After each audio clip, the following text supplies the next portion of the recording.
Salam Bapak Ibu Saudara kasih Tuhan dan mengasihi Tuhan. Masih dalam bulan kemenangan total untuk orang percaya dengan bangkitnya Kristus dari kematian. Mari kita akan syukuri, kita akan nikmati dalam ibadah pada hari ini. Saya undang kita semua bangkit berdiri. Mari kita masuk ke hadiratnya. Pertolongan kita adalah dalam nama Tuhan yang menciptakan langit dan bumi, yang memelihara kesetiaan sampai selama-lamanya dan yang tidak pernah meninggalkan pekerjaan tangannya. Kasih karunia dan damai sejahtera dari Bapa dan Tuhan Yesus Kristus dalam persekutuan Roh Kudus menyertai saudara sekalian. Amin. Silakan duduk kembali. Mari Bapak Ibu, saudara-saudari sekalian semuanya, saya mengundang Bapak Ibu semuanya untuk sama-sama kita membuka hati kita pada pagi hari ini. Kita mau menyambut, kita ingin menyembah, kita ingin memuji Tuhan. Tuhan kita yang perkasa,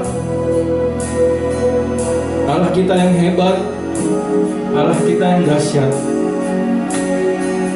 Dan biarlah kita selalu membuka diri kita kepadanya, selalu tangan kita dipegang olehnya. Karena kita tidak dapat jauh daripadanya. Kita harus selalu mendekat kepadanya dan selalu berharap hanya kepada Dia. Karena Dialah Tuhan Allah kita yang perkasa, Allah kita yang dahsyat, yang selalu melindungi, membimbing kita sehingga kita bisa ada sampai saat ini. Apapun keadaan kita sekarang, yang kita tahu, kita menyerahkan segala kehidupan kita kepada Dia. Karena tak ada suatu pun rancangannya yang jahat. Semua rancangannya adalah rancangan yang terbaik.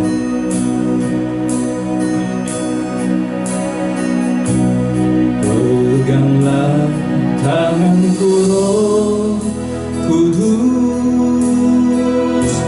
setiap hari.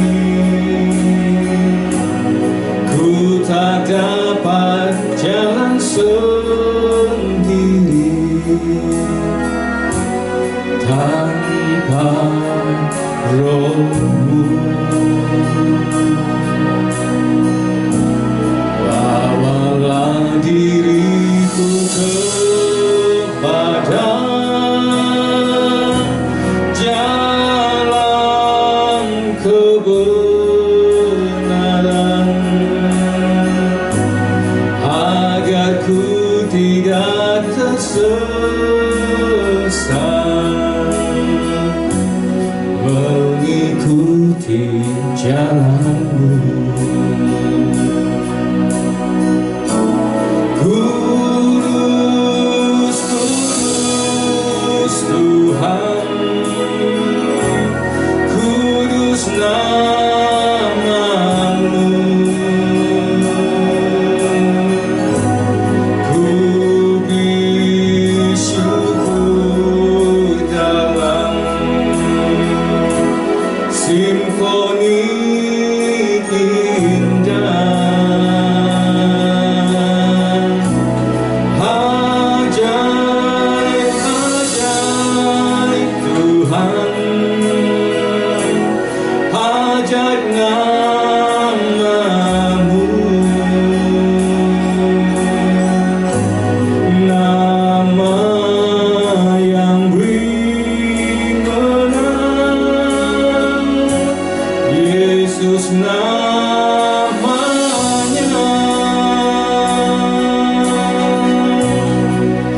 Amin Tuhan Yesus.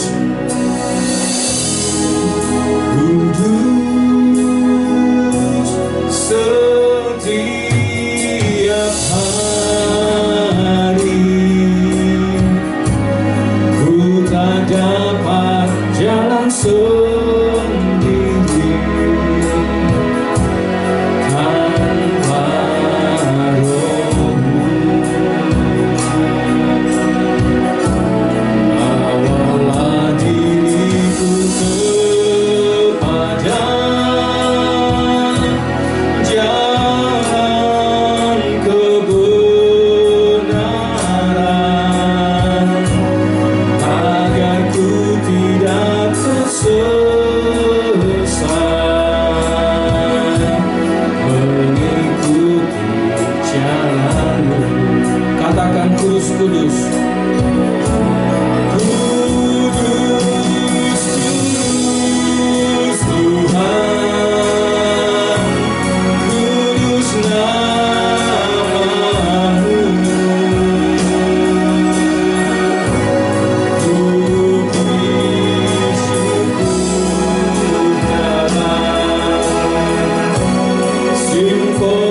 Yesus namanya. Katakan lebih dalam lagi, kudus, kudus. Kudus, kudus Tuhan, kudus namamu. Puji syukur dalam simfoni indah. Katakan ajaib-ajaib, ajaib-ajaib Tuhan, ajaib namamu.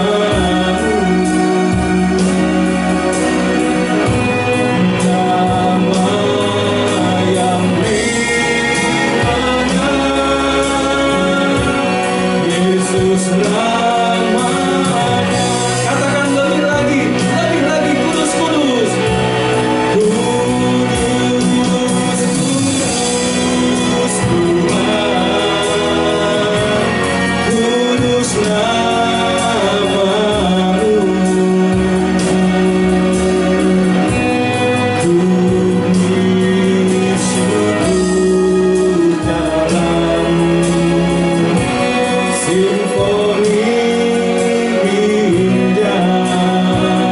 Ajaib-ajaib, ajaib-ajaib Tuhan, ajaib namamu. Nama yang dimana Yesus namanya.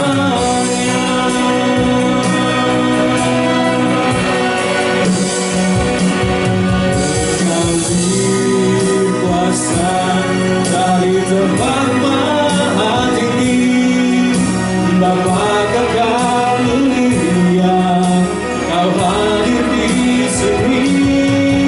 Memulihkan hati, menyembuhkan yang terluka, ku kan tenang bersamamu Bapa.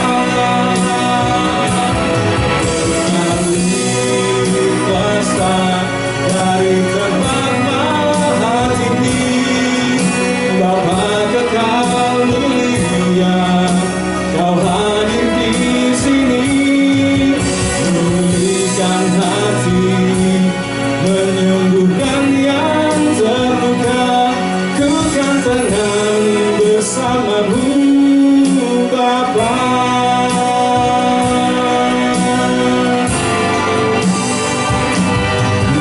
Mengalir kuasa dari tempat maha tinggi, Bapa kekal mulia, Kau hadir di sini. Memulihkan hati, menyembuhkan yang terluka, ku kan tenang bersamamu Bapa. Mari kita menyembah Tuhan. Kami tenang bersamamu Tuhan, kami tenang,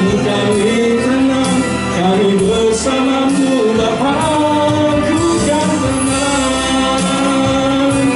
Haleluya.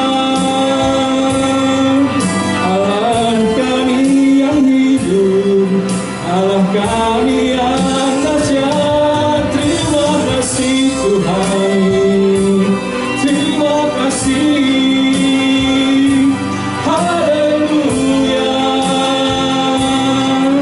Engkau Allah kami, mengalir kuasa dari tempat maha tinggi, Bapa kekal mulia, Kau hadir di sini. Memulihkan hati, menyembuhkan yang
Kami mengundang hamba untuk menyampaikan firman-Nya.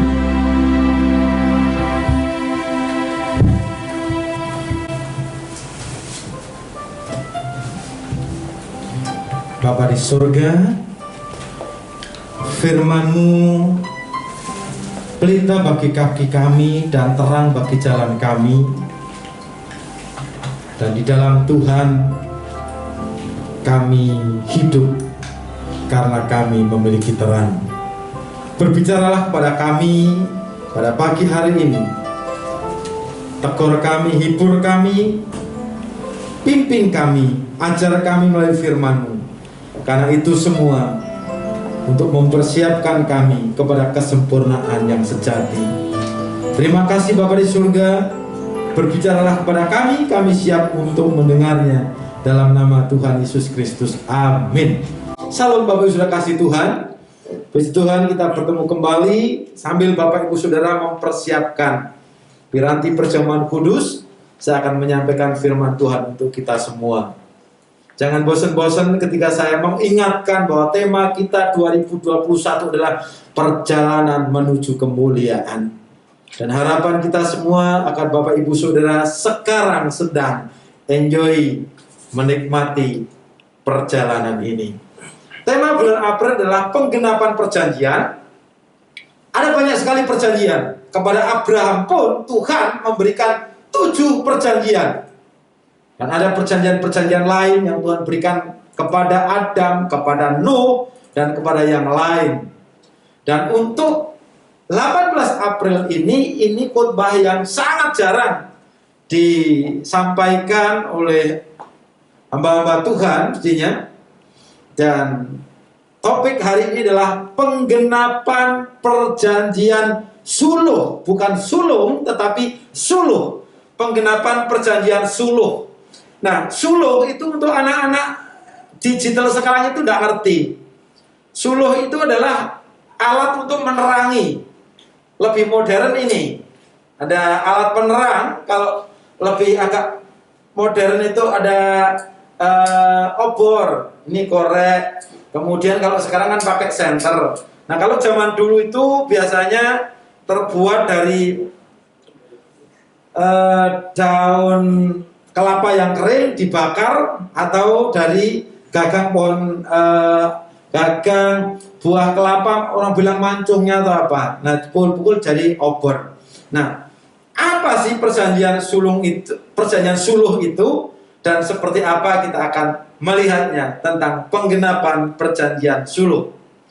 Pada Kejadian 15 itu terdapat perjanjian Tuhan dengan Abraham. Dan perjanjian ini kita kenal dengan perjanjian suluh. Di ibadah online seperti ini kalau saya bacakan ayat 1 sampai 21 makan waktu banyak. Tetapi sekaligus saya sampaikan, saya uraikan, dan nanti selebihnya Bapak Ibu membaca di rumah. Bapak Saudara kasih Tuhan, perjanjian suluh ini terjadi setelah Abraham menyelamatkan keponakannya yang bernama Lot dalam perang antara Raja Utara dan Selatan, Kanaan, dan setelah pertemuannya dengan Melkisedek. Nanti baca di Kejadian 14. Juga hal ini terjadi masa sebelum Abraham mengambil Hagar, hamba Sarai, di Kejadian 16. Dan ketika Abraham telah 10 tahun tinggal di tanah Kanaan. Nah, Abraham tinggal di tanah Kanaan waktu itu. Jadi perjanjian suluh ini dibuat pada tahun ke-10-nya di tanah Kanaan ketika Abraham berusia 84 tahun, yaitu pada tahun 2082 sebelum Yesus lahir. Jadi melalui perjanjian suluh ini Allah menjanjikan kepada Abraham bahwa keturunannya akan menjadi orang asing di sebuah negeri yang bukan milik mereka, dan di sana mereka akan diperbudak dan dianiaya selama 400 tahun. Dan keturunan yang keempat akan kembali. Ini Kejadian 15 ayat 13 sampai 16. Jadi tidak saya bacakan, tapi isinya seperti ini. Dan negeri asing itu belum tahu itu negeri mana. Nah, Kejadian pasal 15, isi perjanjian suluh itu apa sih? isi perjanjian suluh itu adalah yang pertama, janji tentang keturunan. Perjanjian suluh ini menjanjikan pemilihan dan kejayaan keturunan saleh yang akan menanggung penyelenggaraan sejarah penebusan dari Allah. Jadi Kejadian 15 ayat 1 sampai 6 itu berurusan dengan janji mengenai keturunan Allah. Nanti baca di rumah, saya akan membacakan di ayat 4 sampai 5, Kejadian 15 ayat 4 sampai 5. Tetapi datanglah firman Tuhan kepadanya demikian, orang ini tidak akan menjadi ahli warismu, melainkan anak kandungmu dialah yang akan menjadi ahli warismu. Dan saat itu Abraham belum punya anak, baru 16 tahun kemudian. Lalu Tuhan membawa Abraham keluar serta berfirman, coba lihat ke langit, hitung bintang-bintang, jika kamu dapat menghitungnya. Maka firman-Nya kepada Abraham, demikianlah banyaknya nanti keturunanmu. Jadi ayat-ayat di atas dengan jelas memperlihatkan bahwa kerajaan Allah itu akan didirikan melalui keturunan Abraham. Karena Abraham percaya tentang janji keturunan ini, waktu itu masih umur 84, nunggu 16 tahun lagi baru anaknya lahir. Karena Abraham percaya tentang janji keturunan ini, maka Tuhan memperhitungkan hal itu sebagai kebenaran di ayat yang ke-6. Sejarah penebusan sebelum perjanjian suluh, jadi sejarah penebusan sebelum perjanjian suluh itu adalah proses pemilihan satu orang, yaitu keturunan ini, yaitu keturunan dari keturunan yang saleh itu, untuk mendirikan kerajaan Allah di masa depan. Nah, sejarah penebusan setelah perjanjian suluh, jadi tadi sekali lagi, sejarah penebusan sebelum perjanjian suluh itu adalah proses pemilihan satu orang, yaitu keturunan yang saleh, untuk mendirikan kerajaan Allah di masa depan. Kemudian, sejarah penebusan setelah perjanjian suluh itu menyampaikan bahwa seorang keturunan yang saleh itu akan membentuk sebuah bangsa dan memenuhi seluruh bumi sehingga kerajaan Allah disempurnakan. Ini baca di ayat 5. Jadi, sejarah penebusan yang sampai saat ini bekerja melalui satu individu beserta keluarganya, sekarang berkembang melalui sebuah bangsa ke seluruh dunia, dan titik balik ini dibuat lewat perjanjian suluh. Saya harus membaca di Kejadian 15. Lama sedikit tidak apa-apa, supaya kita benar-benar jelas segalanya. Kejadian 15, saya bisa minta tolong munculkan. Ini perjanjian Allah dengan Abraham, janji tentang keturunannya. Kemudian datanglah firman Tuhan kepada Abraham dalam satu penglihatan, janganlah takut Abraham, akulah perisaimu, upahmu akan sangat besar. Abraham menjawab, ya Tuhan Allah, apakah yang akan Engkau berikan kepadaku? Karena aku akan meninggal dengan tidak punya anak, dan yang akan mewarisi rumahku ialah Eliezer orang Damsyik itu. Lalu kata Abraham, engkau tidak memberikan kepadaku keturunan sehingga seorang hambaku nanti menjadi ahli warisku. Tetapi datanglah firman Tuhan kepadanya, demikian, orang ini tidak akan jadi ahli warismu, melainkan anak kandungmu dialah yang akan menjadi ahli warismu. Lalu Tuhan membawa Abraham keluar serta berfirman, coba lihat ke langit, hitunglah bintang-bintang jika engkau dapat menghitungnya. Maka firman-Nya kepadanya, demikianlah banyaknya nanti keturunanmu. Lalu percayalah Abraham kepada Tuhan, maka Tuhan memperhitungkan hal itu kepadanya sebagai kebenaran. Nah, yang kedua, yang pertama itu janji tentang keturunan. Kemudian ini yang kedua, janji tentang tanah. Jadi isi perjanjian suluh itu isinya dua. Satu janji tentang keturunan, dua janji tentang tanah. Dua-duanya belum ada waktu itu. Tapi karena Abraham percaya, sekalipun tidak ada dasar untuk percaya, maka Tuhan memperhitungkan itu sebagai sebuah kebenaran. Janji tentang tanah. Perjanjian suluh menjanjikan bahwa tanah Kanaan akan diberikan kepada keturunan saleh yang akan menanggung penyelenggaraan sejarah penebusan dari Allah. Ini Kejadian 5 ayat 7 sampai 21. Ayat 7. Lagi firman Tuhan kepadanya, akulah yang membawa engkau keluar dari Ur Kasdim untuk memberikan negeri ini kepadamu menjadi milikmu. Isi dari Kejadian 15 ayat 13 sampai 21 itu adalah janji bahwa keturunan Abraham akan menjadi orang asing dalam suatu negeri yang bukan kepunyaan mereka. Mereka akan diperbudak dan dianiaya selama 400 tahun lamanya. Dan bahwa kehidupan keturunan yang keempat itu akan kembali ke Kanaan. Jadi saya akan bacakan ayat 13 sampai ayat 21. Itu janji tentang tanah. Firman Tuhan kepada Abram, ketahuilah dengan sesungguhnya bahwa keturunanmu akan menjadi orang asing dalam suatu negeri yang bukan kepunyaan mereka, dan bahwa mereka akan diperbudak dan dianiaya 400 tahun lamanya. Saat itu belum tahu kalau itu Mesir, ternyata Mesir.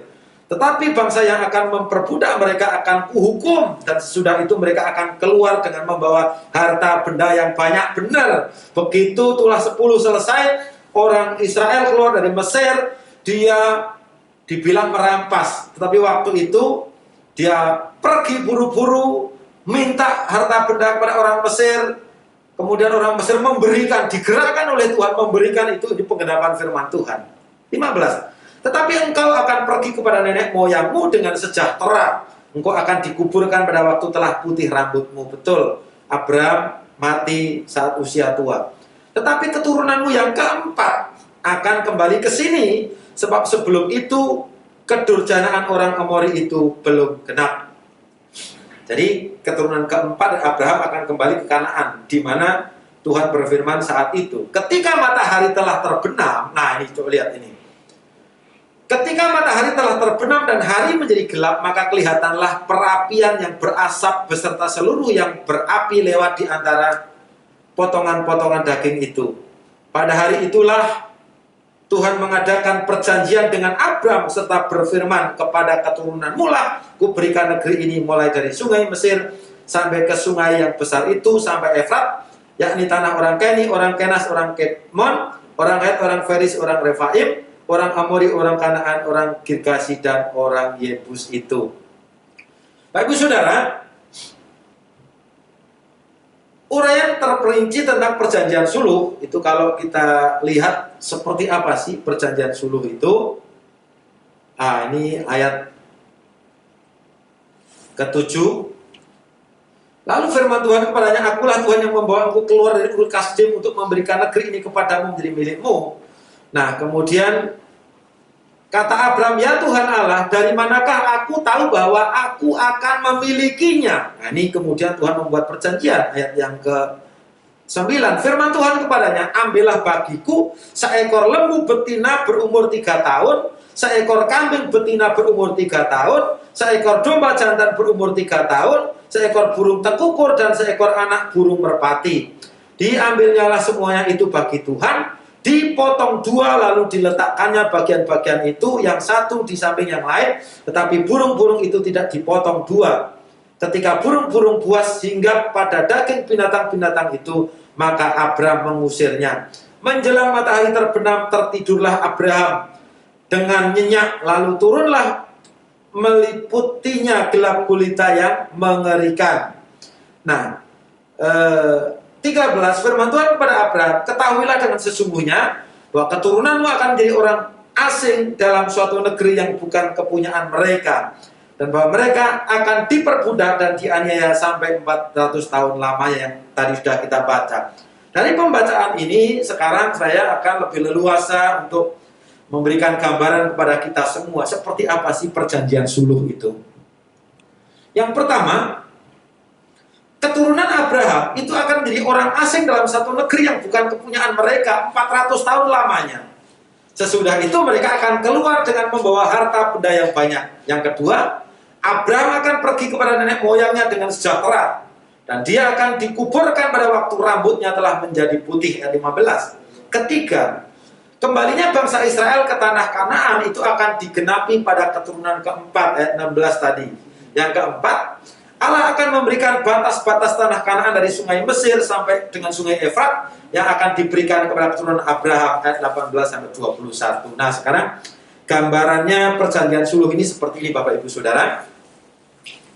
Sekitar abad 15 sebelum Masehi, artinya 1500 tahun sebelum Yesus lahir, ketika 5 kitab Musa ditulis, Kejadian, Keluaran, Imamat, Bilangan, Ulangan, itu terdapat sebuah adat istiadat di Timur Dekat. Jadi waktu itu berlaku kedua belah pihak yang terikat dalam sebuah perjanjian itu membelah seekor hewan menjadi dua. Nah, ini jadi binatang ini dibelah menjadi dua, bukan dipotong tetapi dibelah menjadi dua. Kemudian satu ditaruh di sebelah kanan, kemudian satunya belahan ini taruh di sebelah kiri. Dan kedua belah pihak yang terikat dalam sebuah perjanjian itu membelah seekor hewan ini, kemudian menjadi dua bagian yang sama, dan mereka itu akan berjalan di antara potongan-potongan hewan ini. Jadi potongan satu di sebelah kiri, satu sebelah kanan, lalu dua orang yang berjanji ini dia berjalan di tengah-tengah binatang yang dibelah menjadi dua ini. Nah, tindakan ini Bapak Ibu merupakan sebuah jenis perjanjian sumpah dengan arti bahwa kalau salah satu di antara dua pihak melanggar perjanjian itu, maka pihak yang melanggar janji setuju untuk dipotong menjadi dua seperti hewan itu. Baca di Yeremia 34 ayat 18-21. Itu perjanjian suluh. Dan bagaimana sekarang di zaman modern ini, orang begitu mudah membuat perjanjian, dan ketika tidak menepati, dia hanya telepon dan WA, sorry ya, saya tidak bisa ketemu hari ini karena saya ketemu ini, ketemu itu. Kalau zaman dulu, belah potong jadi dua. Hari ini, kita sama-sama belajar menghormati, menghargai Tuhan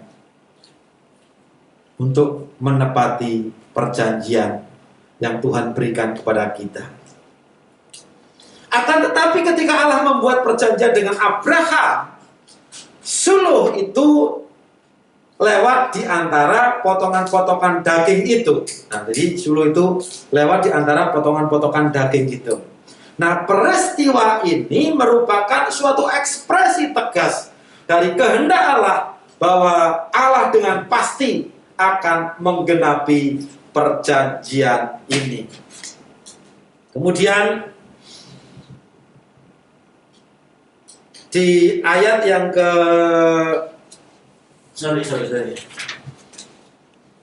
kita akan melihat bahwa dari perjanjian suluh ini kita melihat setelah Allah memberikan isi perjanjian itu, dia menegaskan dengan membubui metre. Itu saya tadi bawa metre tapi lupa. Jadi perapian yang menyala ini kita anggap sebagai metre dengan perapian yang berasap, Kejadian 15 ayat 17a, dan suluh yang berapi ayat 17b tadi sudah kita baca. Ini seperti metre yang kita tempelkan pada surat perjanjian. Yang pertama, perapian yang berasap, itu bahasa Ibrani-nya tanur asan, tanur asan. Jadi sambil menjaga dan mengusir burung-burung buas yang menyerbu daging binatang-binatang itu, Abraham dengan tekun menunggu hadiran Allah sampai matahari terbenam. Hal pertama yang pada akhirnya muncul di atas korban-korban persembahan itu adalah perapian yang berasap. Hal itu menunjukkan kepada tungku peleburan yang digunakan untuk melebur dan memurnikan besi. Jadi benda ini merupakan bayangan kesengsaraan yang akan diderita oleh umat Israel di kemudian hari. Bapak Saudara kasih Tuhan, bersyukur kita hidup di zaman anugerah. Sekarang banyak bahasa, orang bisa menyampaikan segala sesuatu dengan sangat mudah. Zaman dulu harus pakai tanda seperti ini. Emas yang telah dilebur di dalam tungku peleburan itu akan menjadi emas murni. Ayat 23 ayat 10. 400 tahun kehidupan yang panjang dan suram di Mesir itu bagaikan berada di dapur peleburan besi Mesir. Bisa baca di Ulangan 4 ayat 20. adalah sebuah proses pemurnian yang dikehendaki Allah untuk melatih umat Israel menjadi emas yang murni. Jadi kalau hari ini kita mengalami dari ujian satu ke ujian yang lain, cobaan satu ke cobaan yang lain, tetaplah fokus kepada Tuhan, karena Anda adalah emas yang sedang dimurnikan. Pada saat itu proses demikian tampak seperti menyiksa dan sangat tidak rasional. Tetapi pada kenyataannya di sini terkandung penyelenggaraan sejarah penebusan yang menyebabkan iman bangsa Israel menjadi dewasa melalui pencobaan yang penuh penderitaan. Yakobus 1 ayat 2-4 bisa baca di sana. Dan ini menjadikan mereka bangsa yang besar yang hanya percaya kepada Allah, dan pada akhirnya menjadikan mereka sebagai milik sejati yang memiliki tanah Kanaan.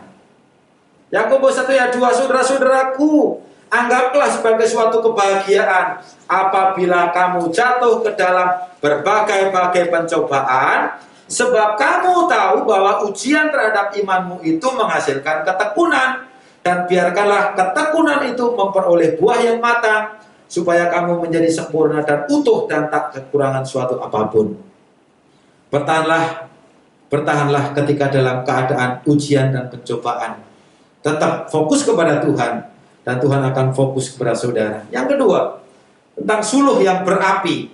Di suluh yang berapi itu lapid es Ibraninya. Setelah muncul perapian yang berasap, maka suluh yang berapi lewat di antara potongan-potongan daging kurban itu. Di ayat 17b, suluh berapi yang muncul ketika matahari telah terbenam dan hari menjelang gelap itu adalah sebuah bukti perantara yang jelas dan pasti, serta tidak dapat dipungkiri oleh semua orang.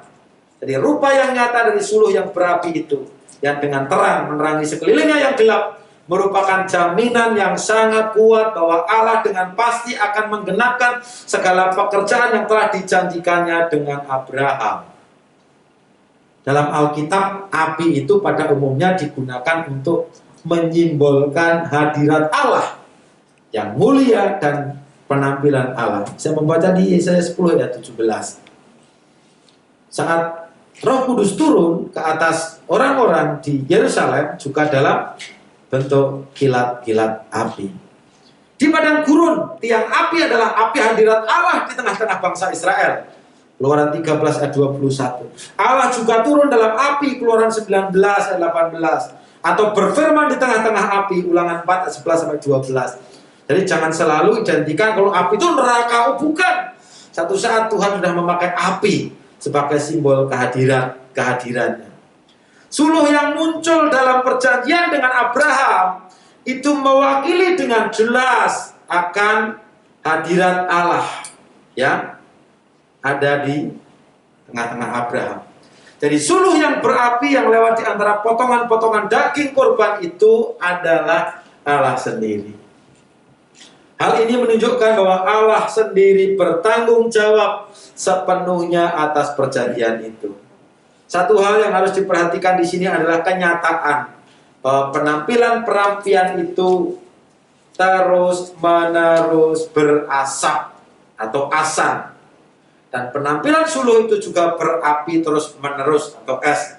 Hal ini menunjukkan kuasa yang hidup dan aktif bekerja secara dinamis, dan antusiasme Allah yang bekerja tiada henti sampai menggenapkan penyelamatan umatnya di 2 Korintus 11 ayat 2. Jadi itu perjanjian suluh itu seperti itu. Kalau pusing dengerinnya Bapak Ibu, ingat perjanjian suluh itu perjanjian Tuhan terhadap Abraham tentang keturunan dan tentang tanah Kanaan. Yang hari ini kalau kita mengimani dua hal itu dan saudara belum ada di dalamnya, imani, karena orang yang di dalam Kristus juga mendapat berkat Abraham. Jadi perjanjian suluh itu adalah perjanjian keturunan dan perjanjian tanah. Nah sekarang penggenapan perjanjian suluh itu kapan dan di mana? Peristiwa keluarnya bangsa Israel dari Mesir itu adalah rangkaian penggenapan perjanjian suluh yang diberikan kepada Abraham, tetapi aktor utamanya adalah Yusuf. Lewat pesannya yang terakhir ketika terbaring menjelang ajalnya, Yusuf pernah bernubuat bahwa walaupun ia mati, Allah pasti akan memperhatikan umat Israel dan membawa mereka kembali ke tanah Mesir. Kejadian 50 ayat 24. Dan Yusuf ini bukan hanya memberikan pesan terakhir, tetapi dia membuat keturunan-keturunannya bersumpah bahwa mereka akan membawa tulang-tulangnya pada hari Tuhan memperhatikan mereka. Ini di Kejadian 50 ayat 25 dan Ibrani 11 ayat 22. Bahkan Bapak Ibu Saudara, setelah 276 tahun sejak perjanjian suluh dibuat, itu lama loh. Setelah 276 tahun sejak perjanjian suluh itu dibuat oleh Tuhan kepada Abraham, dia tetap yakin bahwa perjanjian itu tidak akan terputus, tidak akan batal dan tidak akan gagal, tetapi tetap ditunjukkan untuk selama-lamanya kepada keturunan-keturunannya dan sampai pasti digenapi. Pada akhirnya di tahun 1446 sebelum Yesus lahir, itu artinya jadi tahun 1446 sebelum Yesus lahir, itu artinya 360 tahun setelah kematian Yusuf, Allah memperhatikan umat Israel dan membawa mereka keluar dari tanah Mesir. Pada saat itu Musa membawa tulang-tulang Yusuf keluar dari Mesir bersamanya. Keluaran 13 ayat 19. Jadi kalau kita baru berdoa 5 tahun belum dijawab, itu belum ada apa-apanya. Akhirnya 360 tahun, 400 tahun dia nunggu Bapak Ibu. Ya, umur kita 100, kalau minta ya doa kita lebih cepat, lebih bagus, dijawab kan begitu. Pada akhirnya setelah melewati 40 tahun di padang gurun, ini udah lompat. Setelah melewati 40 tahun di padang gurun dan 16 tahun penaklukan Kanaan, jadi tepatnya pada tahun 1390 sebelum Masehi, maka 690 tahun sejak perjanjian suluh, tulang-tulang Yusuf dikuburkan di tanah Sikem, wilayah pusat dari tanah Kanaan. Itu bisa di pemerintahan Yosua di pasal 24 ayat 32. Jadi tulang-tulang Yusuf merupakan tanda pasti dari penggenapan perjanjian, dan Yusuf menjadi aktor utama penggenapan perjanjian suluh itu. Nah, itu kita sekedar tahu, dan orang-orang yang percaya kepada Tuhan itu diberi kesempatan untuk bisa menikmati hasil dari perjanjian suluh ini. Yang harus wajib kita tahu adalah bagaimana dengan kehidupan kita sekarang hari ini.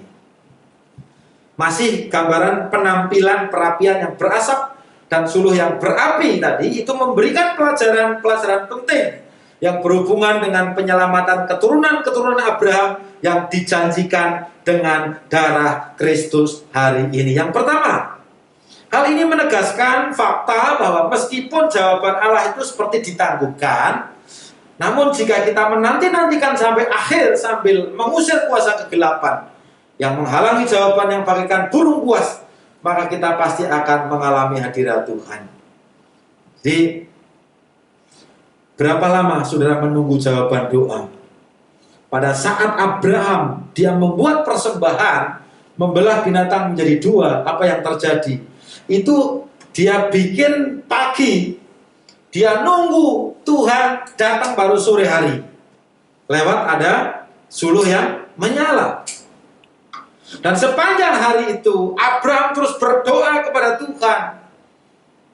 Dan apa yang terjadi? Korban-korban pada Tuhan itu dulu masih banyak burung gagak. Dia mau nyomoti burung-burung, dilihat sini burung-burung buas mau merebut ini.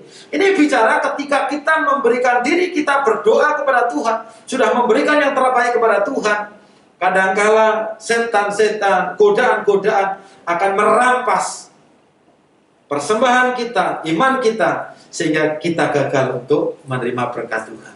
Yang kedua, hal ini menunjukkan bahwa meskipun orang-orang kudus berada di dalam pencobaan yang bagaikan api, pelatihan yang sangat berat dan gelap gulita sampai orang tidak dapat melihat ke depan, bagaikan berada dalam perapian yang berasap, mereka pasti akan menang karena hadirat Allah sendiri yang ikut serta dalam kesesakan itu seperti rupa suluh yang berapi yang menerangi malam yang gelap. Jadi kalau kenapa sih datang pertolongan Tuhan hadir pada saat kegelapan? Bapak Ibu Saudara, kalau kita lagi diberkati, kehadiran Tuhan itu kadang-kala kurang dirasakan. Bahkan ini manusiawi sekali, ketika manusia sedang penuh dengan berkat materi, dia tidak butuh Tuhan. Hadirnya suluh yang berapi pada malam hari ini membuktikan bahwa Allah itu terang. Dia menerangi kegelapan, dan sampai hari ini tidak ada formula lain untuk mengusir kegelapan kecuali dengan terang. Dan tidak ada cara lain untuk menerangi dunia ini kecuali dengan menghadirkan Yesus sebagai Allah terang di tengah-tengah dunia ini. Yang ketiga, hal ini memberitahukan sebuah fakta bahwa perapian yang berasap dan suluh yang berapi itu akan selalu saling melengkapi dan bekerja bersama sampai penyelamatan orang-orang kudus diselesaikan, bukan separuh-separuh. Keduanya merupakan hasil pemeliharaan Allah yang dibangun di atas kasih yang besar. Perapian yang berasap adalah sebuah alat yang menguji dan memurnikan kita untuk menyempurnakan penyelamatan kita, dan suluh yang berapi adalah sebuah simbol penghiburan besar dari Allah dan kasih Immanuel. Yang sekali lagi, perapian yang berasap adalah sebuah alat yang menguji dan memurnikan kita, menyempurnakan penyelamatan kita. Dan suluh yang berapi adalah sebuah simbol penghiburan besar dari Allah dan kasih Immanuelnya. Jadi selama kita masih hidup, siap-siaplah untuk menerima ujian sebagai pemurnian saudara. Dan ketahuilah, Allah itu terang, selalu akan hadir untuk menerangi saudara. Dan hari ini kita terima kehadiran Tuhan itu dalam Yesus Kristus. Kita diberkati bersama dengan Abraham di dalam Kristus Yesus karena iman kita kepada Tuhan Yesus Kristus. Selamat menanti-nantikan janji Tuhan dengan penuh taat dan setia serta percaya, dan Tuhan pasti menggenapi janjinya.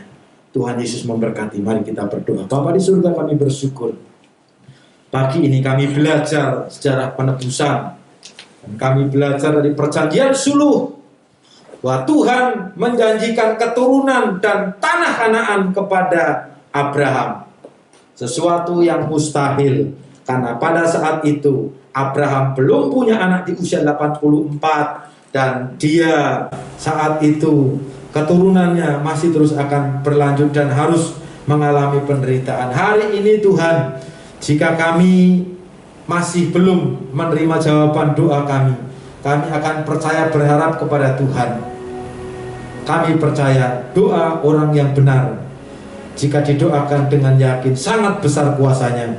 Dan biarlah kami dilayakkan untuk menerima berkat Abraham karena iman kepada Tuhan Yesus Kristus. Terima kasih Bapa di surga. Berkat Tuhan mengalir atas kami semua sidang jemaat Tuhan, dan bagi semua yang mendengar dan melakukan firman, dan berkat itu akan datang kepada mereka dan menjadi bagian mereka dalam nama Tuhan Yesus Kristus. Amin. Tuhan Yesus memberkati.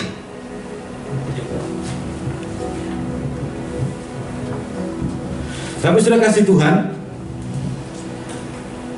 mari kita akan masuk dalam perjamuan kudus.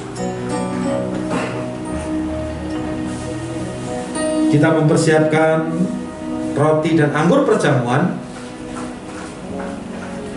Dan Bapak Ibu yang ada di rumah belum berkesempatan untuk mengambil roti dan anggur perjamuan, mari silakan bisa memakai piranti yang lain dengan roti atau air putih atau Fanta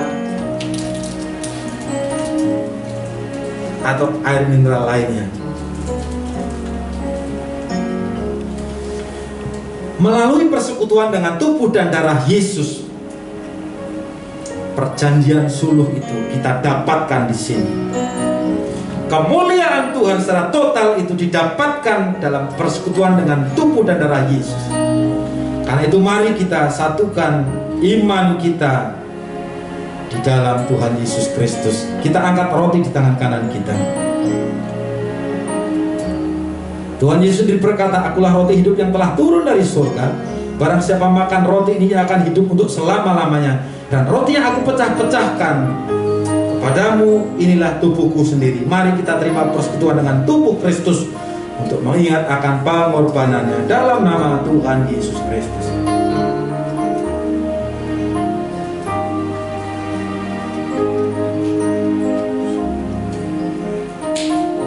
Terima kasih Tuhan Yesus. Mari kita angkat cawan di tangan kanan kita. Dia juga yang berkata, barang siapa makan dagingku dan minum darahku, ia tinggal di dalam aku. Mari kita mengaku setiap dosa kita dan kita menerima persekutuan oleh perjanjian dengan darah anak domba dalam nama Tuhan Yesus Kristus.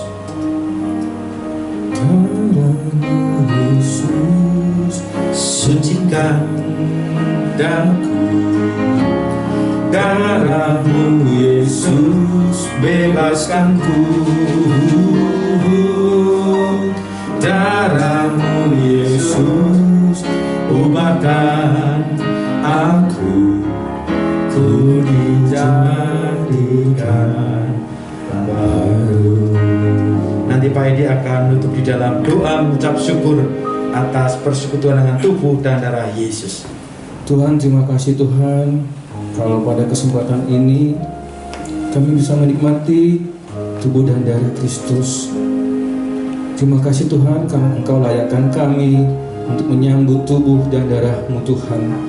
Engkau yang telah menebus kami, Engkau yang telah membebaskan kami, Engkau yang telah menebus kami di kayu salib Tuhan.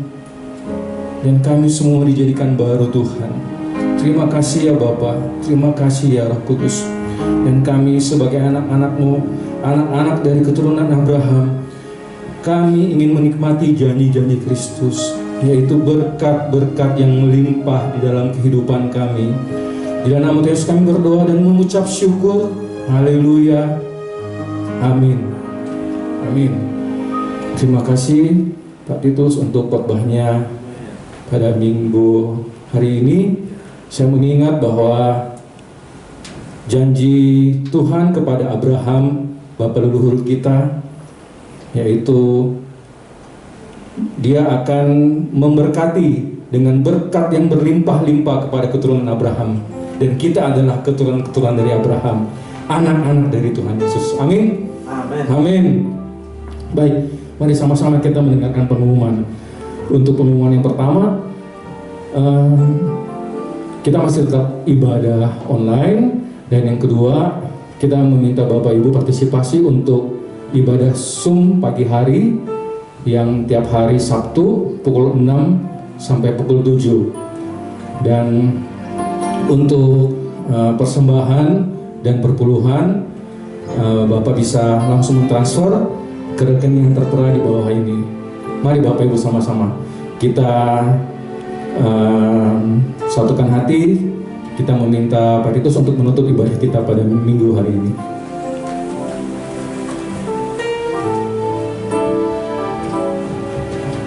Puji Tuhan, Tuhan terus menambahkan bilangan jumlah jiwa untuk GIATP GLS. Amin.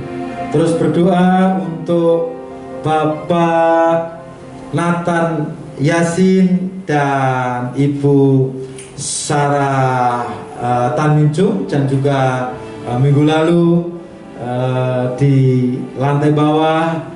Selamat datang, selamat bergabung di keluarga GIATP GLS untuk saudara Ray Roni. Puji Tuhan, kita terus berdoa bila kita membangun komunitas orang-orang yang diberkati oleh Tuhan. Mari kita bangkit berdiri, kita akan mengakhiri ibadah kita dan kita menerima berkat-Nya. Terima kasih Tuhan Yesus, hari ini Engkau sudah menggenapi firman-Mu. Engkau sudah menyapa kami melalui pujian dan penyembahan kami.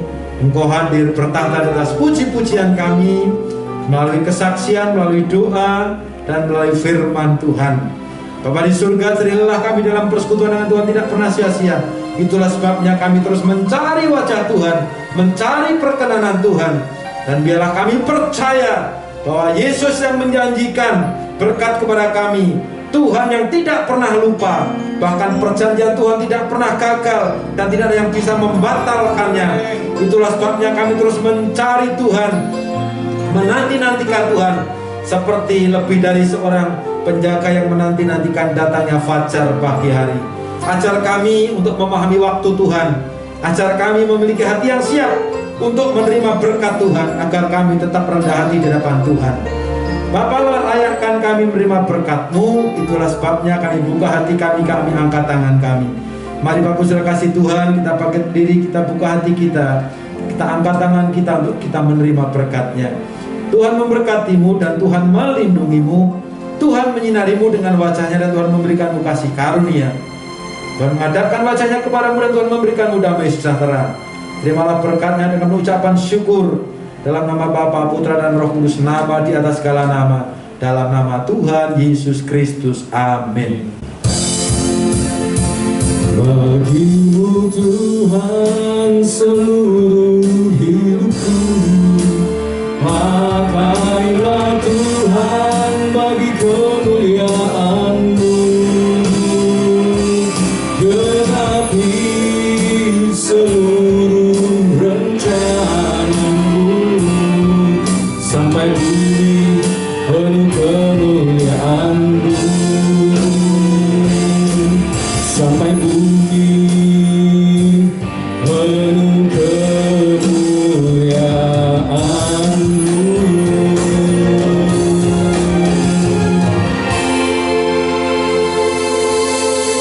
Amin. Haleluya. Ibadah hari Minggu ini telah selesai.